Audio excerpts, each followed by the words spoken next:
Ya, kita kembali lagi di Apa Kabar Indonesia Pagi. Pemirsa, kita langsung dengarkan sajalah suara-suara masyarakat. Katanya sudah ada telepon yang masuk, Vi. Kita dengarkan ada Pak Syarifuddin dari Palembang. Selamat pagi, Pak Syarif. Pagi, Pak Syarif. Assalamualaikum. Selamat pagi, Bu, Pak. Ya. Ya, Bapak, apa Anda suara termasuk yang setuju kah atau seperti apa? Saya sangat setuju sekali. Oke. Instruksi atau sampaian daripada Pak Menteri Nadiem Makarim ini tentang sekolah tatap muka di bulan Juli nanti, Bu.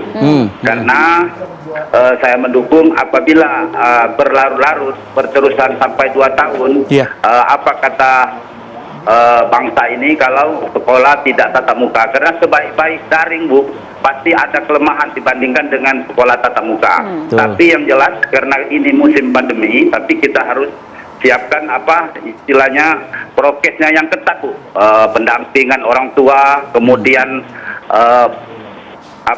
stakeholder, kemudian perangkat sekolah harus ketat menjaga anak, jangan sampai dia tidak disiplin dalam mematuhi protokol kesehatan. Pak Syarif, Anda masih punya anak yang duduk di sekolah? Saya tidak lagi, Pak. Sudah kerja anak saya. Tapi saya, Pak, pernah jadi guru 25 tahun, kemudian kepala sekolah 3 tahun. Nah, kemudian artinya saya kalau pindah ke Dinas Kota Palembang, Pak. Kalau ada, Anda bertugas di dinas. Vaksinasi kepada guru sendiri bagaimana di Kota Palembang? Vaksinasi di guru di Kota Palembang, Pak, hampir selesai, Pak, karena sekarang sedang berlangsung, tapi mayoritas sudah di atas 80% ini, Pak. Mayoritas di atas 80% untuk setiap lini tingkatan sekolah berarti ya, betul ya? Iya, dari guru SD, guru PAUD, dan guru SMP dan guru SMA sederajat. Oke, baik. Terima kasih Pak Syarif atas partisipasi Anda pagi ini. Ada penelpon lainnya? Kita tunggu lagi partisipasi Anda di nomor telepon yang tertera di layar kaca ya. Ini ada di 021 22 53 53 78. Saya ingin ke Mas Satriwan Salim, Mas. Ya. Ada beberapa provinsi tadi ya diklaim oleh Pak Syarif, salah satunya Palembang sudah hampir 80%. Lalu juga suara yang bersangkutan juga setuju dengan dibuka secara langsung. Nah, tapi kalau dari pernyataan KPAI tadi, saya menangkap beberapa poin yang penting untuk diterapkan, Mas, bila mana nanti jadi dibuka sekolah ini. Pola tingkah laku, pengawasan orang tua, kesiapan anak sendiri untuk kemudian kembali ke sekolah di tengah pandemi. Ya, di bulan April kemarin itu kami melakukan survei ya, laporan dari P2G mulai dari Papua sampai Aceh. Rata-rata, Mas Arief, di semua provinsi itu terjadi pelanggaran prokes ya, dalam konteks uji coba tatap muka. Di semua provinsi? Ya kan? Apa aja pelanggaran prokesnya? Ya, yang paling rata-rata paling banyak ya masker taruh di dagu gitu kan, kemudian tidak jaga jarak. Ketika naik angkot itu tidak ada yang mengatur gitu. Itu fakta di daerah. Saya juga melihat sendiri misalnya di di Agam, di Bukit Tinggi, kemudian laporan dari teman kami di Banda Aceh, kemudian di Kabupaten Bogor, di Kota Bekasi dan seterusnya. Rata-rata itu terjadi karena di daerah-daerah itu ya persoalan edukasi juga kan penting saya rasa gitu kepada masyarakat. Kemudian yang kedua, kami melihat vaksinasi ini justru faktor penentu. Wong guru sudah divaksin saja masih ada yang terpapar COVID, apalagi tidak divaksin. Jadi sehingga orang tua ragu, wajar mereka khawatir. Gurunya saja belum tuntas divaksin, anak sudah disuruh sekolah. Nah, ini kan persoalan. Nah, kemudian yang berikut, Palembang, kemudian Jakarta, kota-kota besar tadi sudah saya katakan relatif sudah vaksinnya sudah. Tapi kan sekolah bukan hanya di kota besar ya, Mas? Betul. Persoalannya Indonesia ini ada 514 kota kabupaten. Nah, saya setuju bahwa harus diingat ya, tidak bisa dipukul rata. Semua wilayah harus serentak bulan Juli, tidak bisa. Atau sebaliknya, semua daerah 514 ini 34 provinsi ini semua lanjut PJJ, tidak bisa juga. Harus berdasarkan pemetaan. Dan harus ada uji cobanya begitu ya?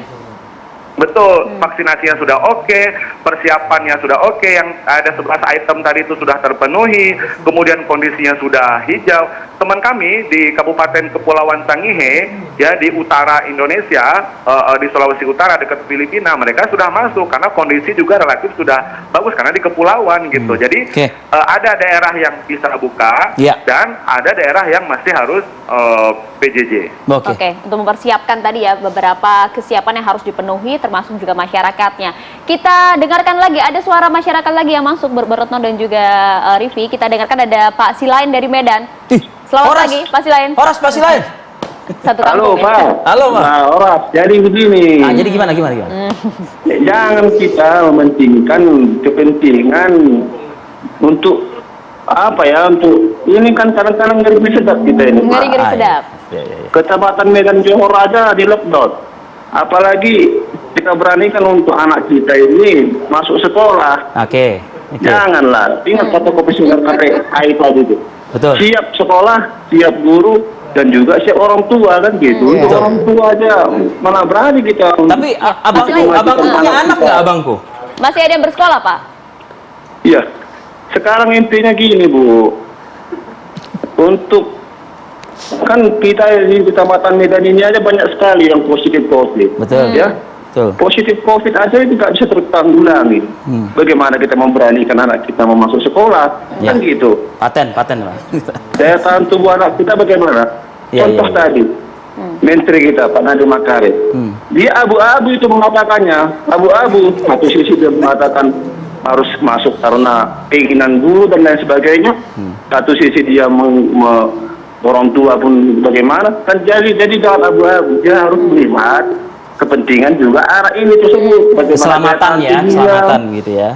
Apalagi positif rate saat ini yang ngeri-ngeri sedap di Kota Medan ini, Bu. Ya Pak Silain, kalau untuk di Kota Medan sendiri Anda melihat kesadaran masyarakatnya terutama anak-anak ya dalam menjalankan protokol kesehatan seperti apa? Seperti apa, Bang? Mohon maaf, Bu. Ngeri-ngeri sedap di sini, Bu. Jangan salah. Makanya saya bilang, ya, di mall aja pun karena nggak pakai masker. Makanya banyak di sini yang melanggar protokol kesehatan. Kayak tadi Pak Sarifudin dari Palembang tadi mengatakan, dia kan dari kepala sekolah. Ya wajar dia mengatakan mendukung. Ya kita dari orang tua bagaimana? Kan begitu. Siap. Tapi apapun itu, Bang Silain, apapun itu kita Indonesia, Bang Silain, ya. Horas, Bang. Terima kasih. Terima kasih, Bang Silain. Terima kasih. Dari Medan nih. Gimana nih? Ya, pertama ini suara memang begini ya. Betul. Ini menggambarkan kondisi ya. Kalau kami KPAI memang tidak bisa 11-12 kebijakan di negeri ini karena dari Sabang sampai Merauke beda. Jadi kami sudah pengawasan misalnya di Kota Batam, di mana 100 sekolah di pulau-pulau kecil itu buka sekolah dan sampai hari ini sebenarnya aman untuk pulau-pulau itu karena di sana kan emang kasusnya 0 gitu ya, 0 kasus gitu ya. Terus yang kedua, kalaupun ada ya 1-2 aja, tapi itu juga tertangani. Nah, tetapi kalau bagi kami, kami mengerti orang tua yang Pak Silain misalnya, itu juga banyak orang tua yang seperti itu dan kita harus menghormati itu terutama untuk kasus-kasus di kota. Saya rasa ketika Pak Menteri mengatakan bahwa PJJ bermasalah dan putus asa gitu ya, itu kenapa? Karena pembelajaran semasa pandemi atau BDR kita terlalu bertumpu pada internet. Harusnya tidak, sehingga PJJ tidak akan punya masalah kalau tidak bertumpu pada internet. Yang kedua, ya ini karena menurut saya tidak pernah ada pemetaan. Dan kami berkali-kali dalam rapat koordinasi nasional meminta daerah maupun pemerintah pusat untuk memetakan. Jadi persoalannya di mana? Karena nggak bisa kalau di Indonesia itu, oh ya bantuan kuota internet bagus, tetapi tidak semua anak bisa. Misalnya anak-anak sekarang nggak punya handphone. Anak-anak panti yang HP-nya 1, anaknya 40. Nah itu bagaimana? Kan berarti di mereka dibutuhkan bantuan berupa tambahan gadget kan? Karena kalau kemudian bantuan kuota nggak nyampe juga, orang mereka nggak punya, lalu yang blank spot, yang sinyal tuh nggak ada, berarti bantuannya sebenarnya soal bagaimana membuat jaringan wifi-nya kuat di sana gitu. Nah itu harus dibangun oleh pemerintah dan harganya mahal. Nah maksud kami adalah gini, ketika kita bertumpu hanya pada internet, problemnya akan begini. Nah padahal Indonesia ini sebenarnya kaya dengan cara, jadi kayak mungkin pernah lihat film Laskar Pelangi kan bisa aja loh belajar di luar. Ya kita jaga jarak di pinggir pantai, prinsipnya anak tuh terjaga keteraturannya. Nah, kalau di kota-kota, menurut saya, apalagi kota besar dengan kasus yang tinggi, saya setuju pasti lain. Kita hati-hati. Apakah apa sih sistem kesehatan kita sanggup?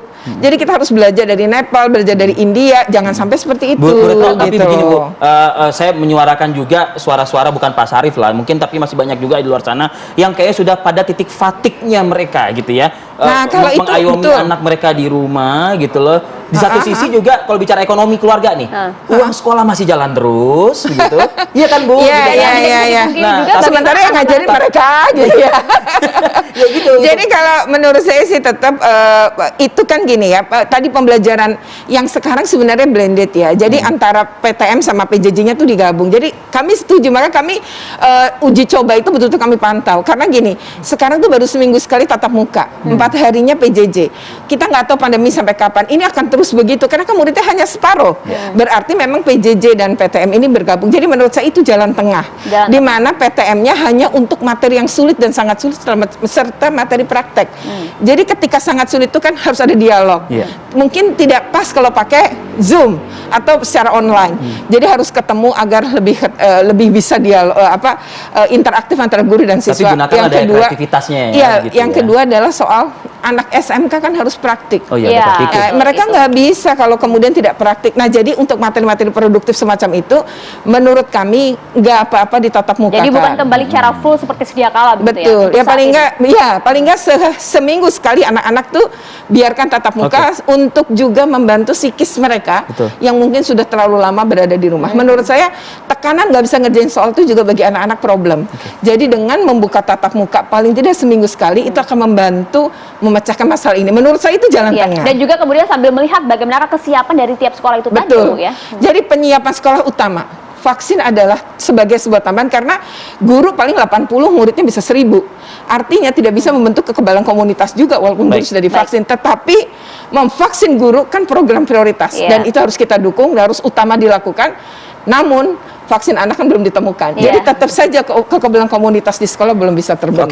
Oke, Bu Retno. Ini kita masih akan terus berlanjut ya diskusi kita. Kita masih akan terus menunggu partisipasi Anda di nomor telepon yang ada tertera di layar kaca. Tapi sayang sekali Bu Retno Listiarti, karena beliau ini kan milik publik ya. Milik publik ya. Kan? Jadi kesibukannya cukup padat ya hari ini. Kesibukannya cukup padat hari ini. Terima kasih ya Bu Retno atas partisipasinya. Ada Mas Satriwan Salim juga yang masih bersama kita. Kita akan lanjutkan ya Mas Satriwan. Usai jeda periode berikut kami akan kembali.